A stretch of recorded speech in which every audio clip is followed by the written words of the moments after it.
Hi, everyone. So over the weekend, I'd like you to read through page 657 in chapter 23. Remember that the chapter 23 quiz and notes are due on next Thursday. First thing, I need you to write at least 10 lines. This is just kind of a brainstorming activity. Describe European society in the time period between 1850 and 1900 based on what we already know.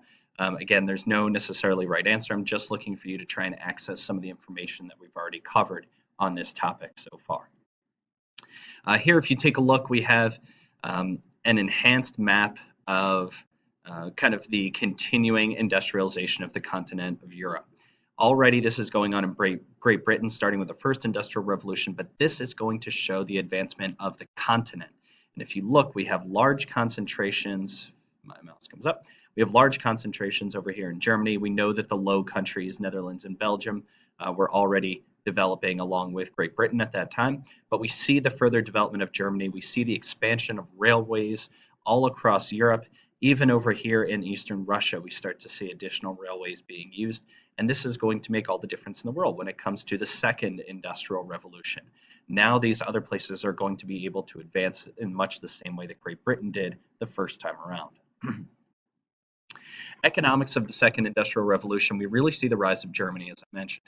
It's partially due to railroads. It's partially due to the efficiencies of the German system. They don't have to start with what Great Britain did and then make sure it gets better and better and better. They can just take the newest technologies that they're seeing from the evolution in Great Britain and other places and immediately implement them into the German system. They don't have to hit that middle step in this process. They can jump right to whatever the newest idea is. In book Jurassic Park, Jeff Goldblum, or I guess Ian Malcolm, says that in science you simply take the next step. You stand on the shoulders of those who came before you. And that's the idea here. You don't have to worry about what got you to that point. You can just go ahead and do it. So we see that German efficiency. You see that here reflected in the Hammacher Schlemmer device there for sleeping without hurting your face. We also see the schools. We've talked about this prior as well. The Germans really pour a lot of money into their infrastructure to develop schools and universities that are eventually able to create their own PhD programs, so that people can learn what is best practice and then take that back with them to other places in Germany, apply it to their businesses that they're coming up with. Finally, we see a real push by German banks to create investments in these businesses. They're going to develop these businesses on a national scale, not just, oh, well, if they fail, they fail. It's a concerted effort to try and increase German productivity, and the banks are going to be willing to lend money to these businesses who are looking to do so. Down here we have the Bessemer steel process. So again, we're moving away from iron and moving into something stronger, something more reliable. The Bessemer process allows to burn off the excess air. So you don't get those air pockets within, which weaken the metal itself. So steel is the removing, from what I understand, the removing of those air pockets to make a stronger material. Here we have just an example of the domestic markets evolving. Previous expansion had already developed foreign markets. We talked about that with India. We talked about that with the Americas as well. But now those markets are kind of saturated with European goods as the second industrial revolution moves forward. As a result, they need to kind of turn back inward and look at their own domestic markets, the markets within their own countries, in order to continue at the same level of growth. We see that it's not just about food anymore, it's about the development of comfort commodities, things that people want but don't necessarily need to survive. As this influx of money from this new business class gets poured into European economies, people have excess money to spend, and they're looking to spend it on things that make them comfortable. We see here in this graph the last point here, free trade versus interventionist. Free trade is basically that competition is going to drive market prices. It's going to drive the quality of the work. Well, as countries go from this more globalized economy where they're competing on an international level to looking back domestically, they also start to realize kind of mercantilist policies come up once again.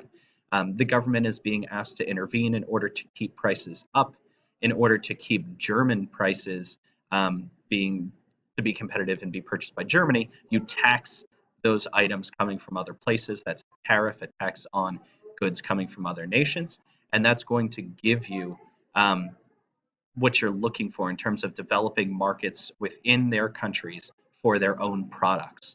And this is kind of related to the isms. We see the development of nationalism during this time period.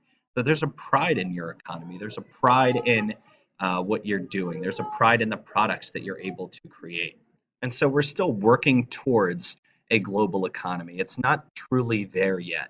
There is some semblance of it. There's that global competition going on, but as these countries, these European nations, look back inward once again, we see kind of a reluctance to get back into a global competitive market that is governed by free trade. We see governments step in and try to control the economics for their own countries, and so they use tariffs in order to do that. You can kind of see the rise in tariff rates, specifically with the United States, as you move through this section in here. White collar jobs we see develop during this time period. This is really a product of changes in manufacturing. As machines become more prominently used, and those machines become more advanced, and so you no longer need as many people to keep an eye on those machines, white collar jobs start to come into play as opposed to you being the one personally stamping the metal.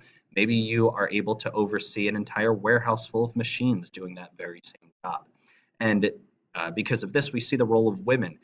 Things like your textbook mentions typing, data collection, kind of menial tasks, but they are not manufacturing tasks.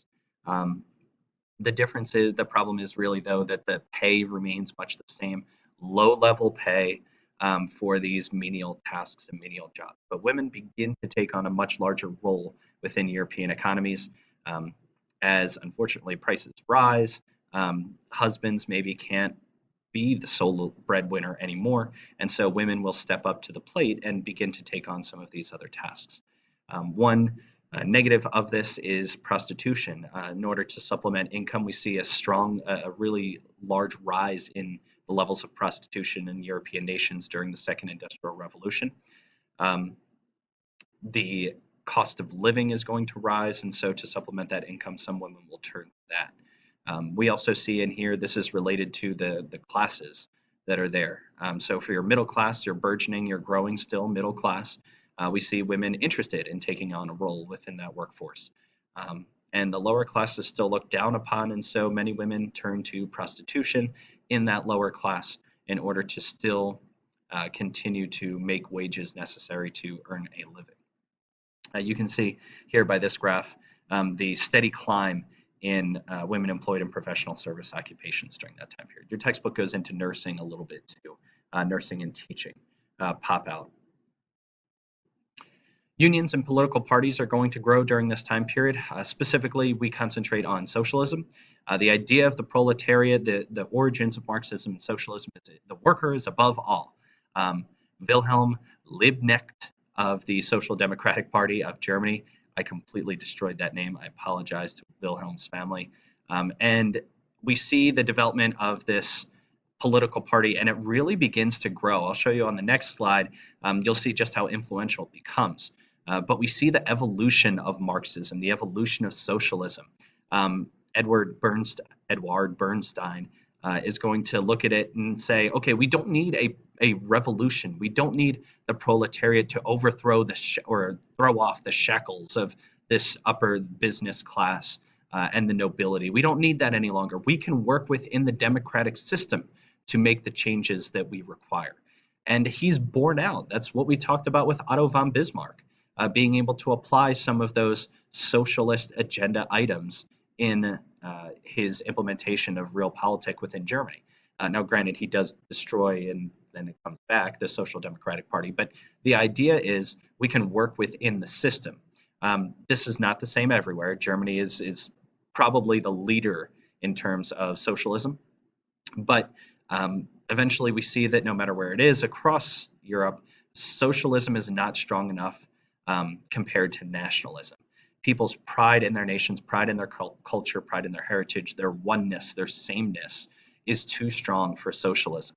And so when push comes to shove, Instead of all of the workers of all of these European nations uniting together on this front, it's I'm going to worry about my country. My country takes precedence over my socialist views. And so we don't see that quote unquote permanent revolution that Mao was going to talk about later on. We see these kind of mini um, protests that happen. And in Germany, we see the development of those social agendas and social ideas, but in other places, we don't quite see the same level of both organization and implementation of those socialist ideas. 1912 election. So again, this is just to give you an idea. The German Conservative Party is here in blue, but look all over. We see the Social Democratic Party winning lots of places within the Reichstag. And so to give you an idea of how influential this party becomes, I do enjoy this to kind of show you how the voting districts go. Take a moment now on a separate sheet of paper to turn in to me. It's type 2 writing, just graded on accuracy. How did the Second Industrial Revolution change European society? Use at least 2 details in your answer. It shouldn't be more than a couple of sentences, but I'm looking for you to be able to apply some details and really do just some brief analysis and explanation. So take your time, do that, and then check back in for the next part. Okay. Some products that we looked at during the Second Industrial Revolution. I mentioned steel is better than iron. We also see the development of department stores, those comfort commodities that are there. People start to put them all in one place. No longer do you just have the mom and pop shops. They're still going to be there, but now you have the development of these much larger chain stores, department stores that have everything that you need in various departments. Sears Roebuck is going to be the one that kind of jumps out in America. We see the development of the internal combustion engine. So if you look down here, you see just a nice little image of how it works, how it pumps continuously, it expels the waste gas, and is able to drive machinery forward. That's going to put an emphasis on oil more so than ever before. And so we start to see places that have oil become even more important. We also see the development of the telephone, Alexander Graham Bell, and electricity. And that's going to bring us to our next part here, another Jurassic Park shout out. Tesla versus Edison is really the story of alternating current AC versus direct current DC. Tesla on the alternating current side, Thomas Edison on the direct current side. So you see some nice images there.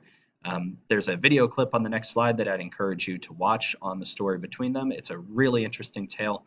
I have a biography on Tesla that's kind of burning a hole in my bookshelf. I'll get to it over the summer. Really incredibly interesting Serbian immigrant to the United States. And I strongly encourage you to watch the video. Please do watch the video. There's also an epic rap battle between the two of them. If you check that out, it's pretty funny. It is PG, so make sure that you ask your parents' permission before taking a look. Once you've watched the video clip, you are finished. Please let me know if you have any questions. Have a great weekend.